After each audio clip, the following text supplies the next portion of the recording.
Želeo bih da težište ovog kratkog izlaganja postavim, kao što je po mom mišljenju pravo i umesno, na razmatranje o priči i pričanju uopšte. Na 1000 raznih jezika, u najraznoličnijim uslovima života, iz veka u vek, od drevnih patrijarhalnih pričanja u kolibama pored vatre, pa sve do dela modernih pripovedača koja izlaze u ovom trenutku iz izdavačkih kuća u velikim svetskim centrima, isprede se priča o sudbini čoveku, koju bez kraja i prekida pričaju ljudi ljudima. Način i oblici toga pričanja menjaju se sa vremenom i prilikama, ali potreba za pričom i pričanjem ostaje, a priča teče i dalje i pričanjem kraja nema. Tako nam ponekad izgleda da čovečanstvo od prvog bleska svesti kroz vekove priča samo o sebi, u milion varijanata, uporedo sa dahom svojih pluća i ritmom svoga bila, stalno istu priču. Cilj je tog pričanja da nam osvetli, bar malo, tamne puteve na koje nas često život baca i da nam u tom životu koji živimo, ali koji ne vidimo i ne razumemo uvek, kaže nešto više nego što mi u svojoj slabosti možemo da saznamo i shvatimo. Tako da često tek iz reči dobrog pripovedača saznamo šta smo činili, a šta propustili, šta bi trebalo činiti, a šta ne.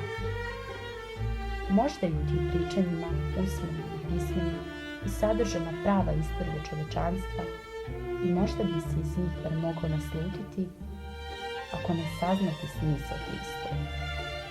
I to bez obzira na to da li obrađuje prošlost ili sadašnjost.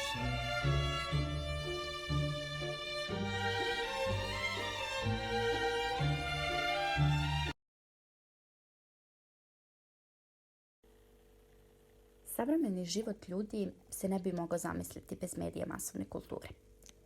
37,4% ispitanika u Srbiji gleda televiziju više od 4 sata dnevno, kažu istraživanja.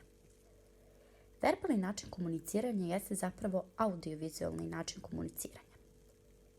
Mladima su danas mediji druga ili paralelna škola koja utiče na čitav njihov život, na vaspitanje i na obrazovanje, na kulturu izražavanja, na ponašanje i sl.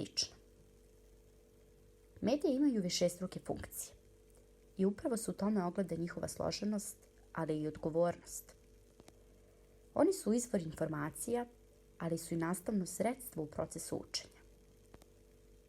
Kako uticaj medija na vaspitno-kulturni razvoj može imati trostruki efekat, i to sociokulturni, pedagoško-psihološki i specifično medijski, deca bi valjalo da posjeduju medijsko iskustvo, koje podrazumeva neposredan kontakt sa medijima i medijsko obrazovanje. Dešić naglašava da je veliki uticaj radija i televizije na govor mladih i dece i omladine, dovodeći u vezu ove ustanove sa školom, shodno tome da se ona bavi problemima mladih, njihovim vaspitanjem i njihovim obrazovanjem. Metodičari ističu kako nastavnici srpskog jezika treba da se mnogo češće koriste radijom i televizijom kao nastavnim sredstvima, koje su naravno pomagala u procesu nastave. Tako njihova edukativna funkcija dolazi do potpunog izražaja. Ali, uporedo sa tim, povećava se i odgovornost samih nastavnika, posebno u domenu govorne kulture, jer mladi danas sve više, a Dešić naglašava da nekada čak i previše provode vremena uz ovo sredstvo savremene tehnologije. Međutim, valja napomenuti da nastavna tehnologija, ukoliko se primeni na pravi način, valjano i u opravdanim situacijama, postaje najmoćniji didaktički posrednik između nastavnih sadržaja i učenika u samom procesu nastave. Jer koliko god njihova uloga bila važna i velika, ona ne može potisnuti ulogu nastavnika u nastavnom procesu, jer uloga nastavnika je primarna. Pored fizičkih poteškoća koje se mogu javiti kod omladine usled prekomerne izloženosti medijima, kao što su slabiji vid, tromost, nepravilno sedenje, kriva kičma i sl., još jedna velika opasnost od medija jeste njihov uticaj. Mesta koja volimo postoje samo po nama. Razoren prostor samo je privid u stalnom vremenu. Mesta koja volimo ne možemo napustiti. Mesta koja volimo zajedno. Zajedno. Zajedno. Pa zar je ova soba soba ili zagrljaj? I šta je pod prozorom? Ulica ili godine? A prozor, to je samo otisak prve kiše koju smo razumeli, koja se stalno ponavlja. I ovaj zid ne međi sobu, nego možda noć u kojoj sin se pokrenu u krvi tvojoj zaspalu. Sin kao leptir od plamena u sobi tvojih ogledala. Noć kad si bila uplašena od svoje svetlosti. I ova vrata vode u bilo koje popodne koje ih nadživljuje. Zauvek naseljeno običnim tvojim kretnjama, kada si ulazila kao vatra u bakar, u moje jedino pamćenje. Kad odeš, prostor za tobom sklapa se kao voda. Nemoj se osvrtati, ničeg van tebe nema. Prostor je samo vreme na drugi način vidljivo. Mesta koja volimo ne možemo napustiti.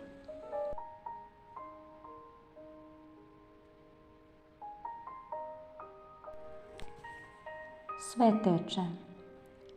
Tom se toku pridružuje i moje sopstvo. Sećajući se da ću se vratiti u prašinu, težnja za velikim stvarima sve više jenjava. U trenutku me možeš vidjeti kako poput starog čoveka nalazim lepotu u kamenu, žuboru vode, pevanju ptica. Sve o čemu govorim staje u trenutak, treptaj oka i otkucaj srca. Kako onda dođavola na svetu ovoliko nesreće? Nije li saznanje o jednostavnoj sreći samo moja tajna?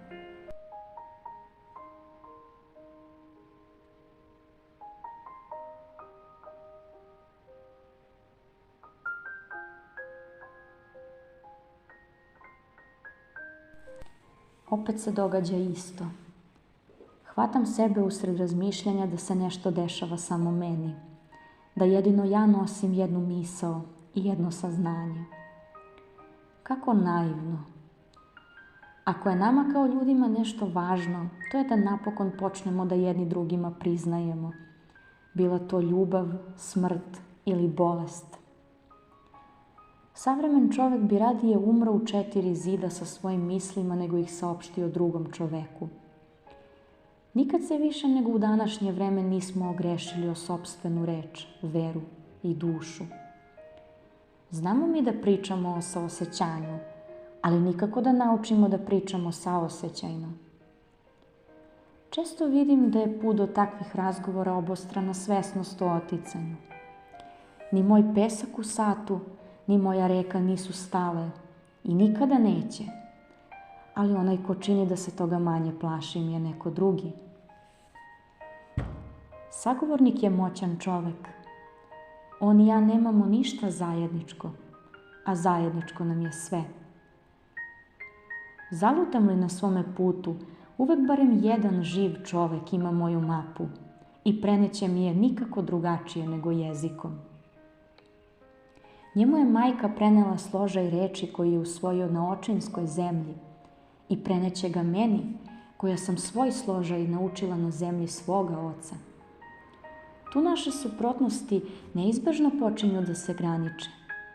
Spoznajući drugost, čovek postaje bogat.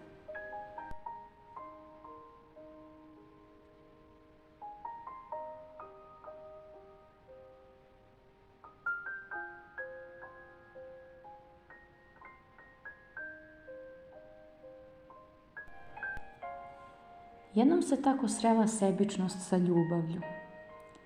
Rekla je da joj u današnjem svetu nema mesta, da je današnji čovek sam sebi dovoljan, najsrećniji u svom društvu. Nije li bilo tužno koliko ni jedna ni druga strana nisu poverovale u ovo? iako je govoriti tako postalo opšte pravilo. Koliko god da ti je jezik drugih ljudi tuđ, verujem da postoji tačka u kojoj niče razumevanje. Neka ste dva sveta, na jednom ćete se mostu sigurno sresti i provešćete barem minut života kao sagovornici. Ako nam ne ide da se volimo, neka nam sveta dužnost bude da se poštujemo, da nam parčad zemlje bude ravnopravno podeljeno. Ima li učtivijeg čoveka od onog ko te pustio da u njegovom pogledu budeš sasvim slobodan?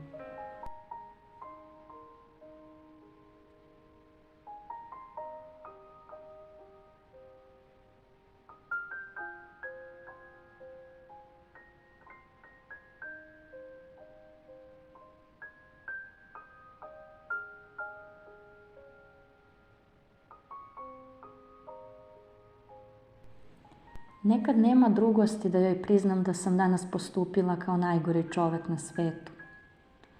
Barem to što nas jedi možemo oslobađati razgovorom.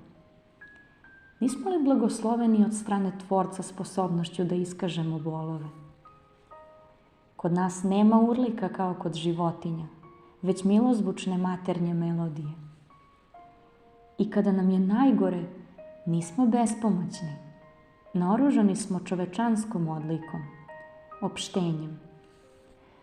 Shodno tome, nismo li stravično grešni jer ćutimo, ne iskazujemo, guramo muku u već prepunjene šupljine. Do nas sede drugi patnici, ljudi bez sagovornika, koji ne znaju da im sagovornik treba.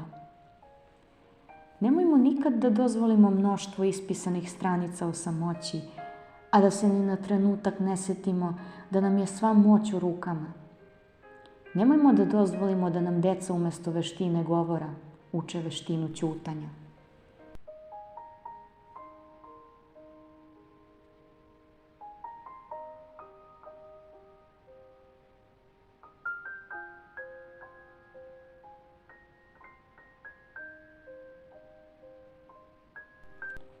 Zasejalo se strašno seme razdora između mojih rođenih i mene. I to ne zato što smo ratovali, već zato što nismo blagovremeno govorili. Kad dušom pogledam ono ko mi je srodan, a svaki mi je čovek rod, podilazi me jeza od naseljene otuđenosti. Ljudi žive među braćom kao među drvećem, pa se čude što im nezadovoljstvo niče kao korov na navodnjavanom tlu. Šta smo za mnogo godina postojanja svoje vrste uradili da smanjimo samoću? Izgradili smo solitere gde može da stane 100 ljudi, ali ne i rečenicu u kojoj će stati par reči iz poštovanja. Pola naše lepote potiče od načina na koji govorimo, što znači da pola naše lepote možemo izabrati. Govoriti srdačno, uljudno i kulturno izbor je svako ko se koristi jezikom. Bogat čovek vrati ruke sebe i svoje žene, kiti samo najfinijim komadima zlata. Isto tako, kulturan čovek iskaze upućene drugima i sebi, kiti najlepšim rečima što ih njegov jezik ima.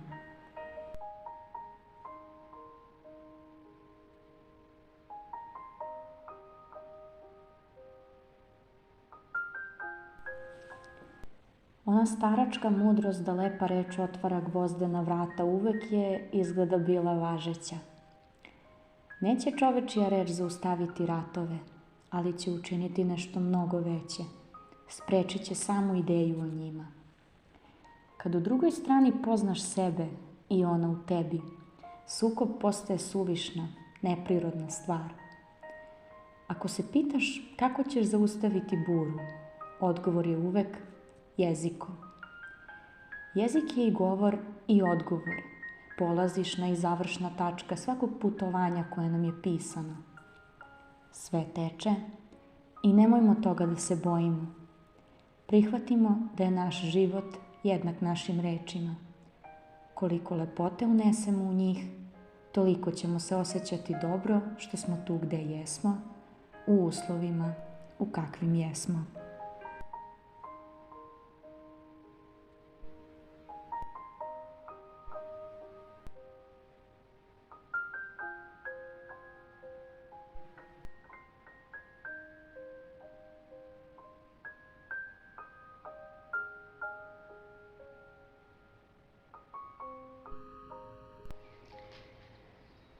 Sve to ne zavisi od mene. Setim se kako beše lep nad vodama dubokim nekim, kao mesec beo sa lukom tankim i mekim, jedan most. I vidiš, to uteši me.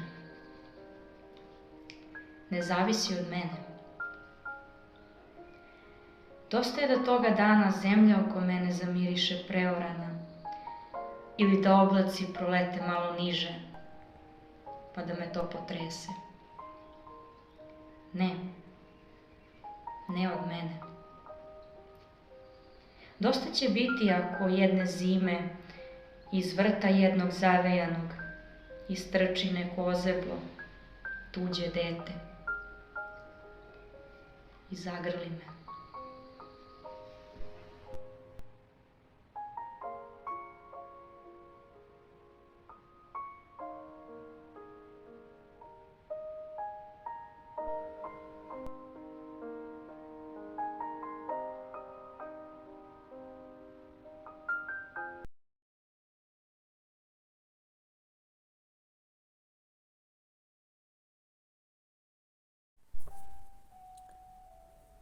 Kada ti sve okrene leđa i među nama rastu zidovi i stene, govori sa mnom, pa makar te reči ništa ne promene.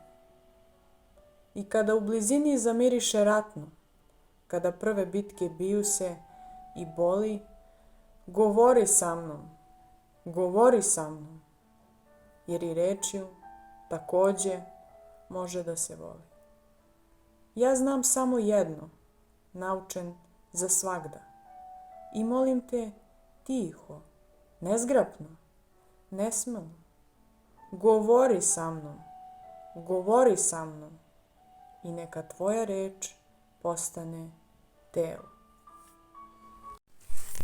Kako se osjećate kada čujete da neko izražajno govori pesmu? Kakav osjećaj u vama budi lupanje stopala po pozorišnim daskama? Kada ste uopšte posljednji put bili u pozorištu ili zašto niste? Koja knjiga je na vas u posljednjih godinu dana ostavila najjači utisak? Mislite da su ovo idealna pitanja kojima se započinje tema o kulturi i govornoj kulturi? Varate se. Da, bavite se stvaralaštvom drugih, oplemenjujte svoj duh, ali zapitajte se da li i sami stvarate. Ako istražujete na internetu, naići ćete na razne tvrdnje o proseku reči koje dnevno izgovori čovek. Brojke se kreću od 5.000 pa do 30.000 reči. Kome god da verujemo, i u najmanjem i u najvećem broju se krije ogroman potencijal. Od početka ovog monologa upotrebljeno je oko 100 reči, a puno tema je pokrenuto. Do kvote od 30.000 svaki razgovor i obraćanje teže ka tome da budu naši dnevni romani. Svedoci smo da se više nego ikada piše, ali da se ne vodi računa o tome kako se piše, a još manje o tome šta se čita. Mnogobrojni su primjeri u kojima postulati govorne kulture nisu ispoštovani. Jedan od razloga za to je što se tome ne pridaje dovoljan značaj u obrazovanju. Ali govorna veština pojedinca najviše zavisi od ličnih zalaganja, jer se pesnik rađa, a govornik postaje. Te je naša obaveza da istaknemo važnost jezika kao i bogatstvo njegove pravilne upotrebe u različitim situacijama.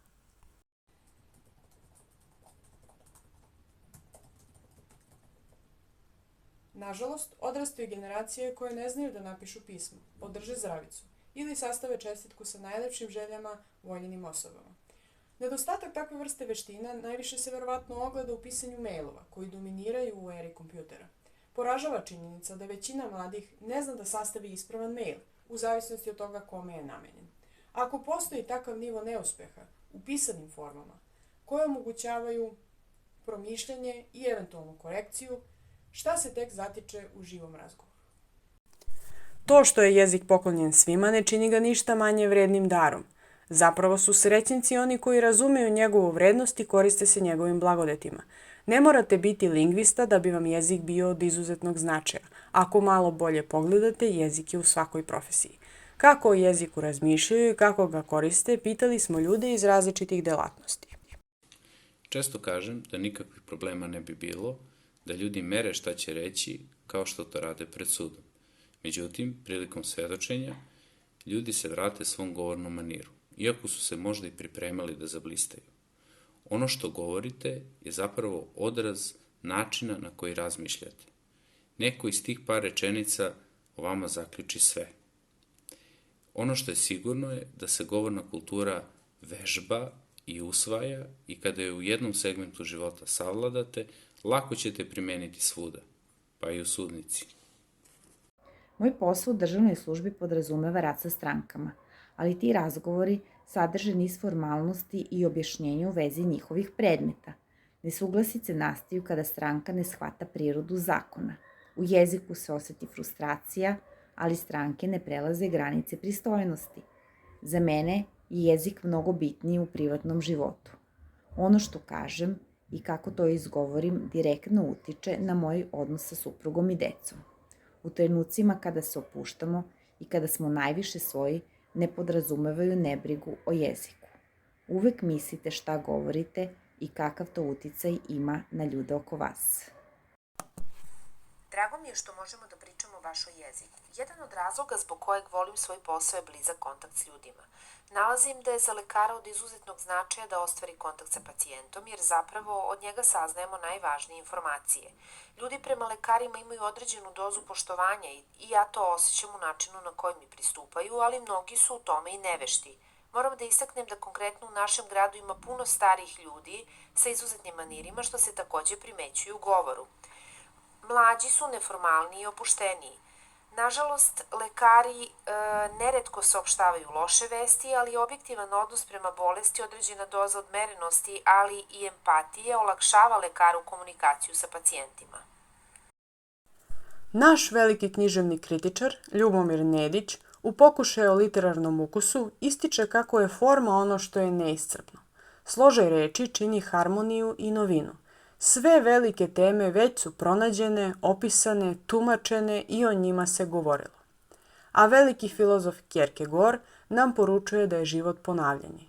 Jedina je, dakle, čovekova mudrost naći užitak u ponavljanju. Neka to što ponavljamo bude svaki put stvaranje, oblikovanje, modelovanje. Neka bude puno ljubavi, vere, saosećanja, prijatno i melodično. Neka bude nada, neka bude kao molitva. Neka nam svaka reč bude od topla srca i visprena uma.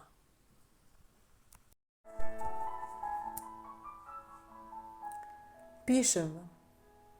Šta bih znala bolje i šta vam više mogu reći. Sad zavisi od vaše volje, prezrenje vaše, da li ću steći. Ali ako vas moj udes hudi, bar malo trone i uzbudi, vi me se nećete odreći. Da ćutim ja sam prvo htela i za sramotu mojih jada ne biste znali vi ni sada, bar da se nadam da sam smela, da ćete opet k nama doći i da ću, ma i retko moći, u selu da vas vidim našem, da se veselim glasu vašem, da vam što kažem pa da zatim isto mislim i da patim dane i noći duge sama, dok ne dođete opet k nama. Ali osobenjak vi ste znamo i teška vam je selska čama, a mi ničim ne blistamo, no iskreno smo, radi vama. Što dođoste u naše selo u stepi, gde moj život traje. Ja ne bih srela vas zacijelo i ne bih znala patnja šta je. Smirivši burne osjećaje, možda bih jednom, ko će znati, po srcu našla druga verna i bila bih mu žena smerna, a svoj deci dobra mati. Drugi, ali ne. Ja nikom ne bih na svijetu dala srce svoje. Oduvek tako pisano je.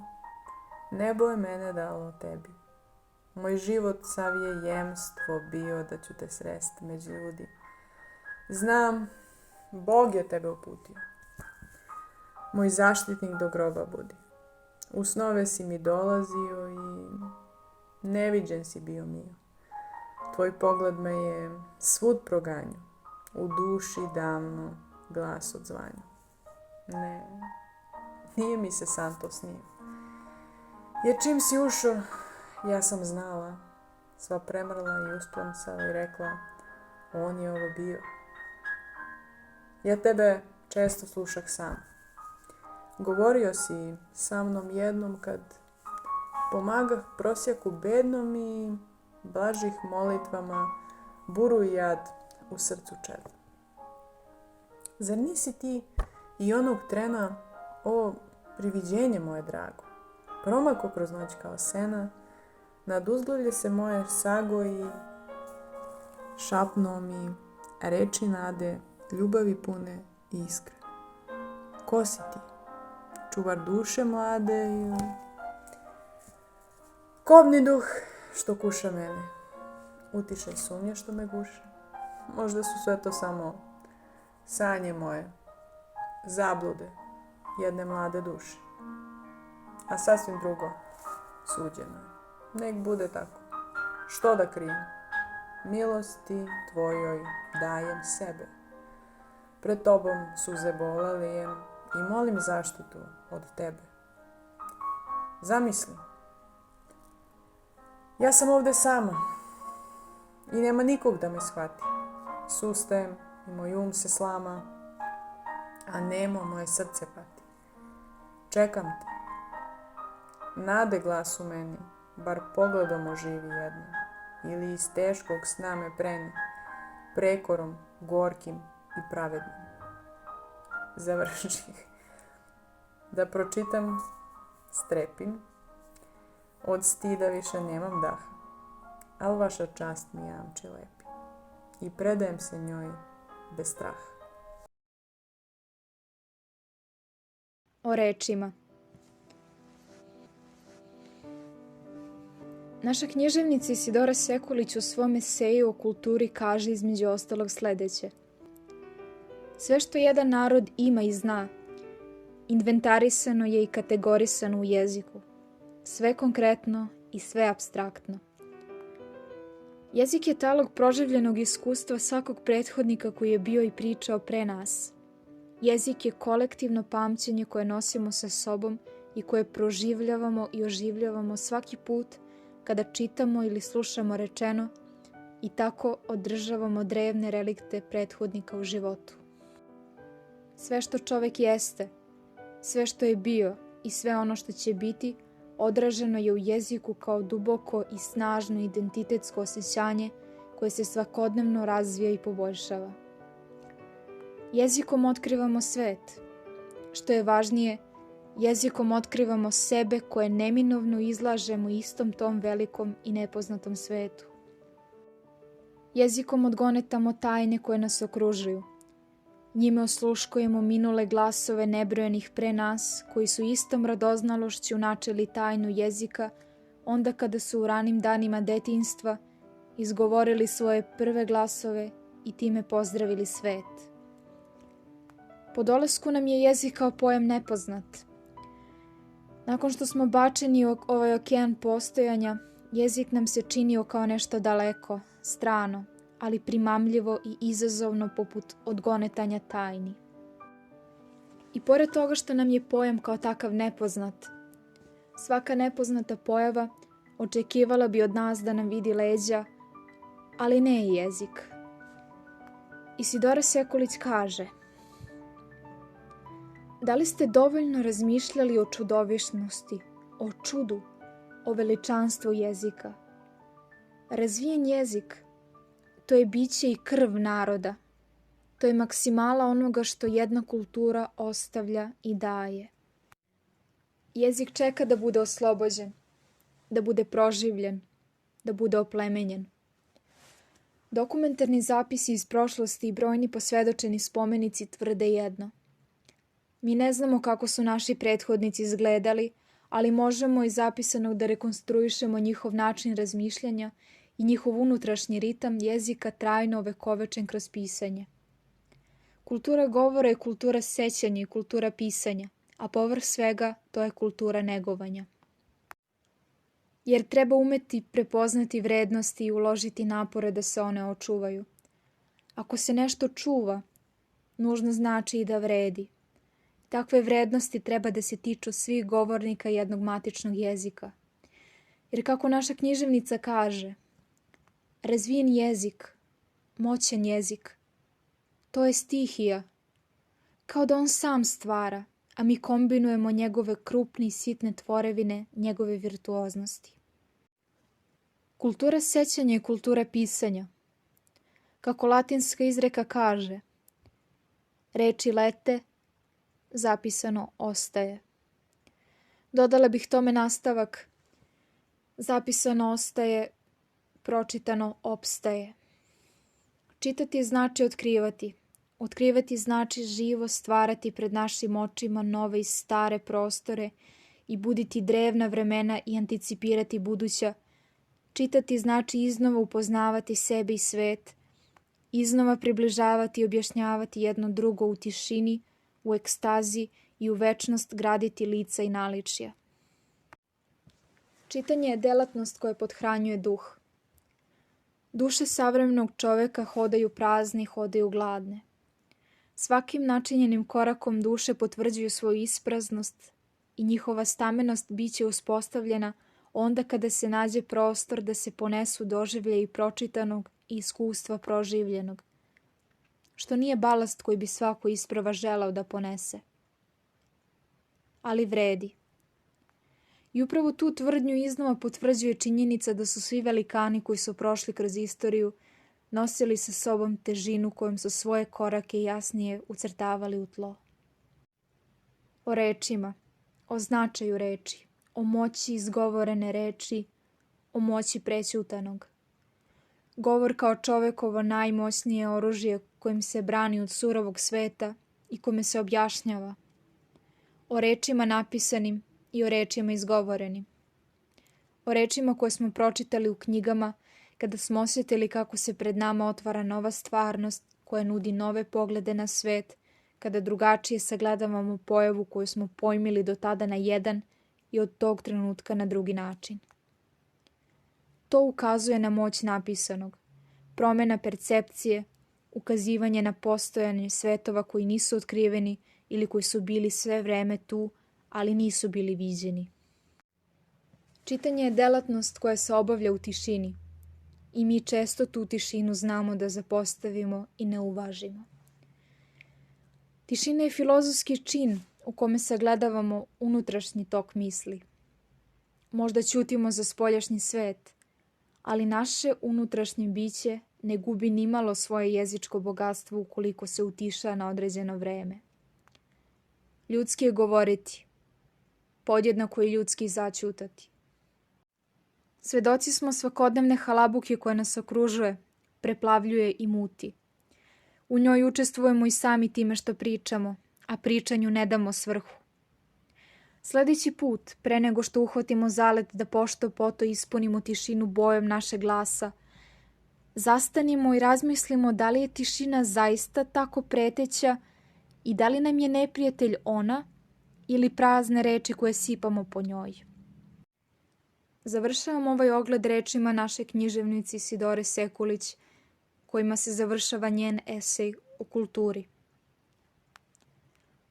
Kažem sabesedniku, po neko mesto, jedan stih, jedan red proze, hodaju mi ispred duhovnih očiju nekako čovečijim hodom.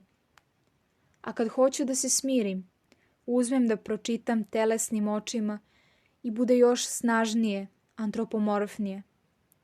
Formalno osjećam da ispred toga teksta neko leži živ čovek ili moćna sen.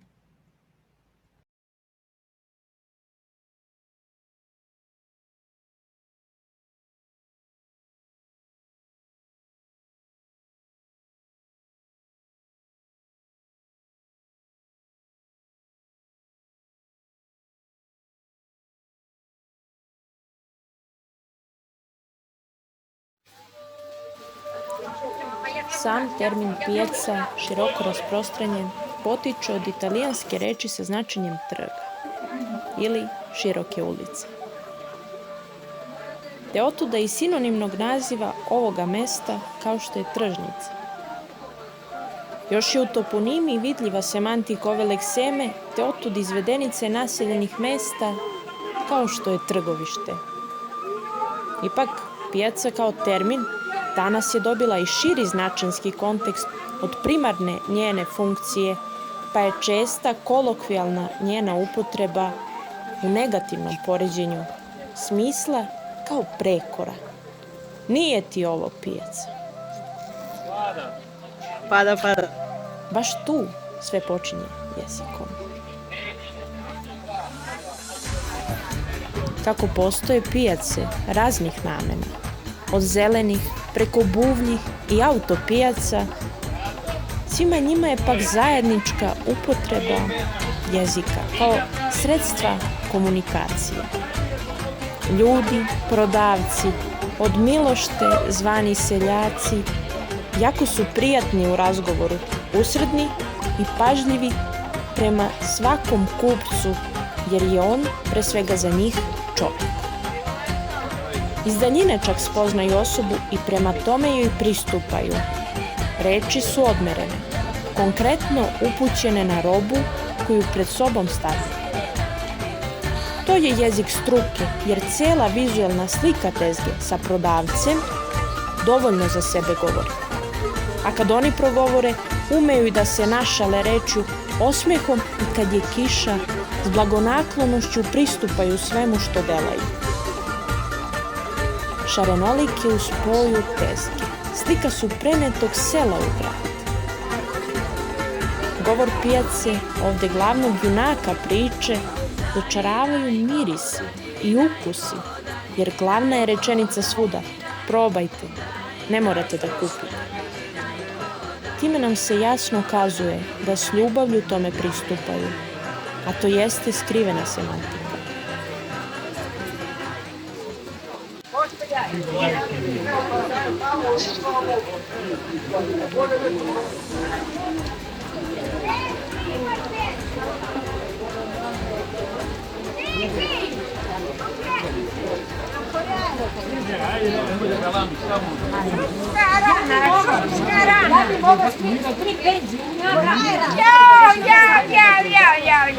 Ali da moje penzije kao polje i nema ništa.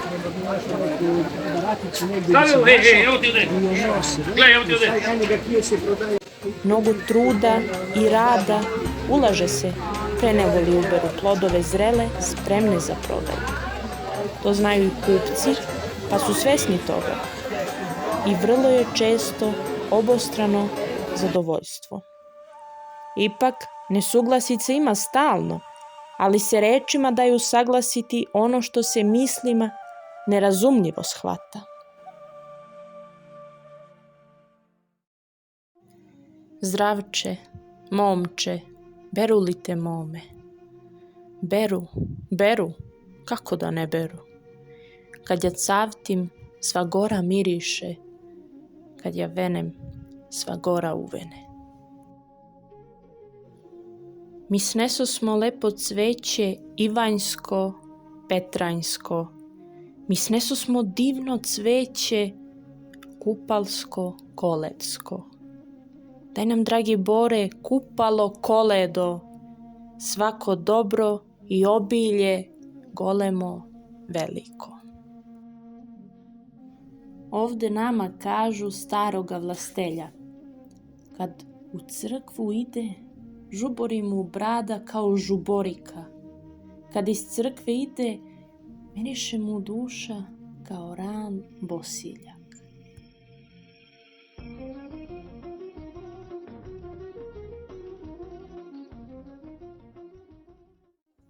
Apostol i evanđelista Sveti Jovan Bogoslov. U početku biješe riječ, i riječ biješe u Boga, i riječ biješe Bog. On biješe u početku u Boga, sve kroz njega postade i bez njega ništa ne postade što je postalo. U njemu biješe život i život biješe svjetlost ljudima i svjetlost svijetli u tami i tama je ne obuze.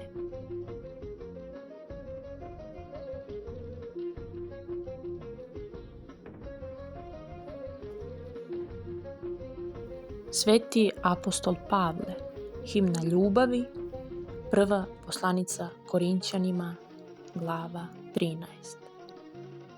Ako jezike čovečije i anđelske govorim, a ljubavi nemam, onda sam kao zvono koje ječi ili kimval koji zveči.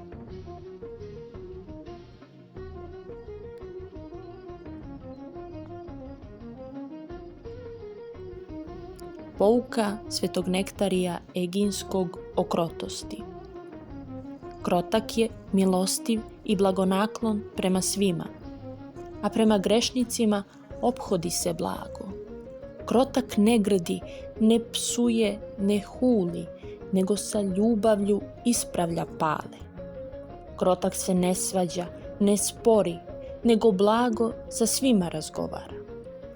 Sa jezika slatka mu beseda teče, krotak kao duhovan čovek, uči paloga u duhu krotosti.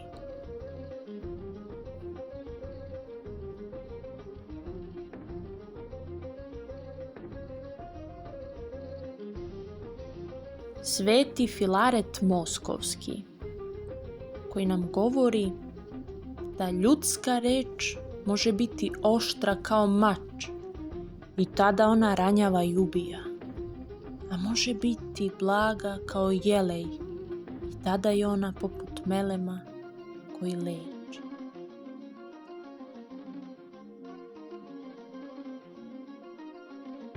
Prepodobni Marko Podvižnik: ne budi dvoličan ni u rečima, ni po raspoloženju, nastrojenju savesti, jer se takav po pismu stavlja pod kletvu. Sveti Serafim Sarovski kazuje nam: već i samo mnogoslovlje sa onima koji žive životom drugačijim od našeg dovoljno je da rastroji nutrinu pažljiva, duhovno sabrana čovjeka.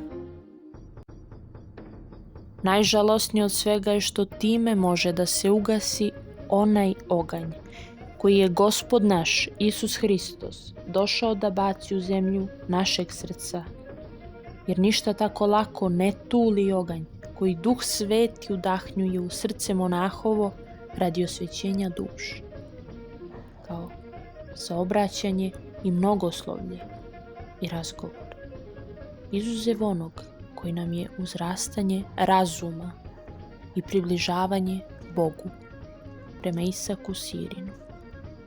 Zbog toga je radi sačuvanja unutarnjeg čoveka potrebno nastojati da uzdržavamo jezik svoj od mnogoslovlja, jer mudar čovek drži se ćutanja i koji pazi na usta svoja čuva dušu svoju.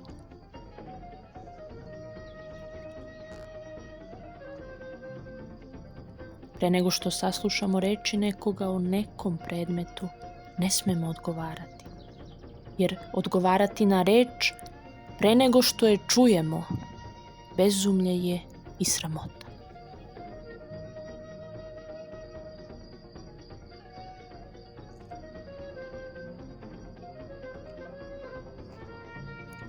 Sveti Vasilije Veliki: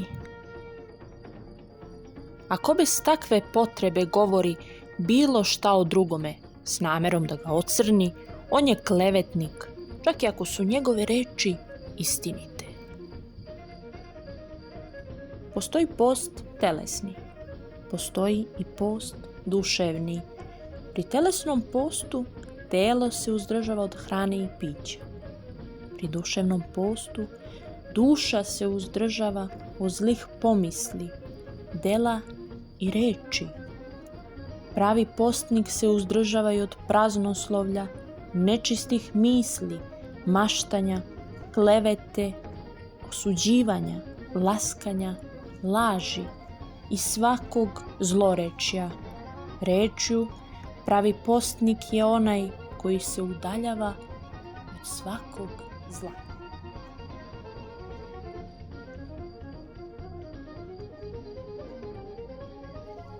Sveti Tihon, patrijarh moskovski, kaže: ljudi uče jezike, a neće da nauče slovenski, jezik svoje majke crkve, a dovoljno im je samo 200 reči da bi sve razumeli, ako to žele.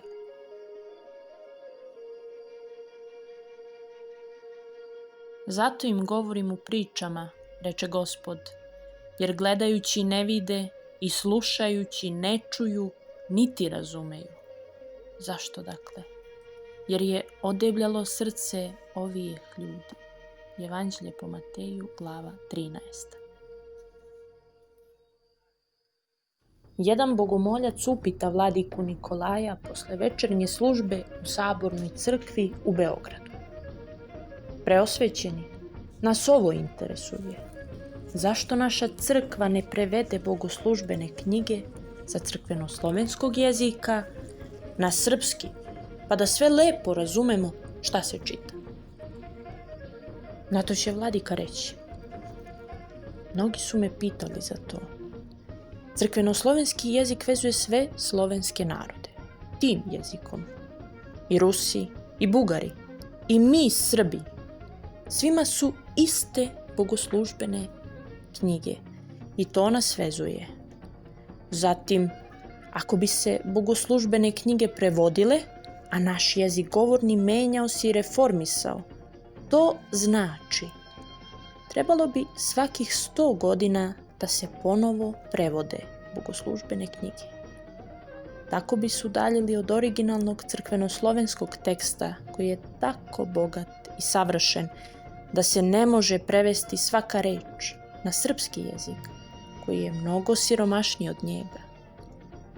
Zatim, mi na našem jeziku slušamo obične razgovore, psovke i kletve, pa se svađamo i grdimo na tom našem jeziku. Zato je slovenski jezik svet i on mora ostati za razgovor sa Bogom. Ko voli crkvu i Bogu se moli dolazeći često u crkvu, on će se na bogosluženju brzo svići i sve razumeti. Crkveno-slovenski jezik je most koji povezuje sve slovenske narode.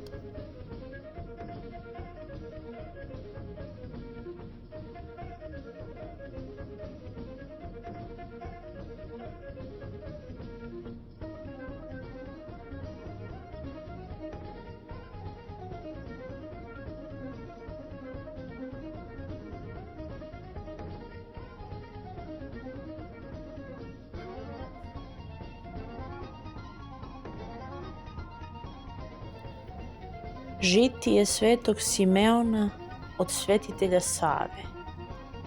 Čedo moje slatko i uteho starosti moje, sine, reči moje pazi, ka mojim pak rečima priklanjaj svoje uho i da ne oskudevaju istočnici života tvoga, sačuvaj ih u svom srcu, jer život su svima koji ih nađu.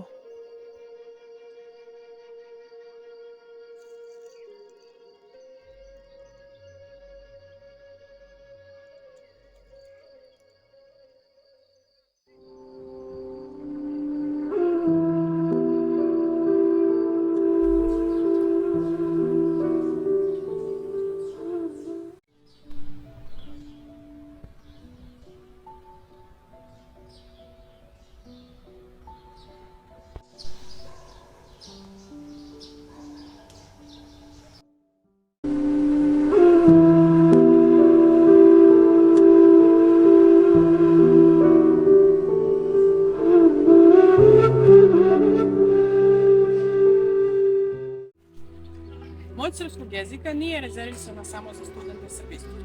Ovom emisijom pozivamo vas da se bavite jezikom i da spoznate sve prednosti njegove pravilne upotrebe.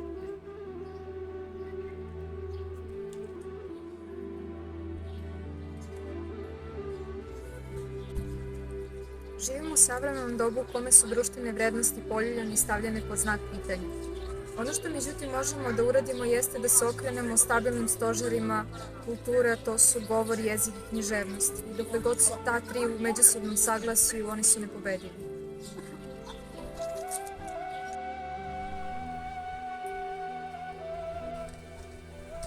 Najveća moć čovekova je reč. I u početku beše reč, uči nas apostol Jovan Bogoslov. Njenim negovanjem postajemo moćni, jer govorna kultura je odraz jezičke prakse.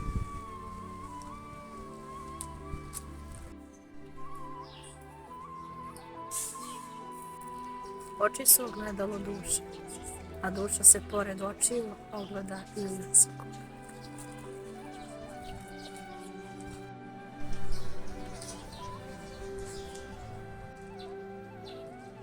Bit svakog naroda leži u jeziku.